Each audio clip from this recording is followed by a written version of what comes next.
আমাদের প্রত্যেকটা আইনশৃঙ্খলা বাহিনী যে কমিটেড এবং তাদের যে একটা বলবো যে প্রস্তুতি এবং তারা যে একটা দায়বদ্ধতা জায়গা থেকে তারা যাতে সঠিক দায়িত্বটা সঠিকভাবে পালন করতে পারে সেই জন্য তারা তাদের সদস্যদেরকে তারা তৈরি করছে।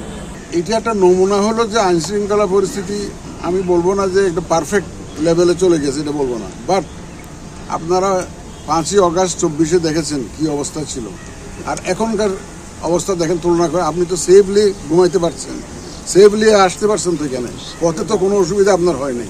তো সুতরাং যে জানা এটা তো আরো ইমপ্রুভ করবে গ্রাজুয়ালি, এবং ভোট আস্তে আস্তে ভোটের তারিখ আসতে আসতে দেখবেন যে everything is falling in line এবং সব কিছু ঠিক হয়ে যাবে।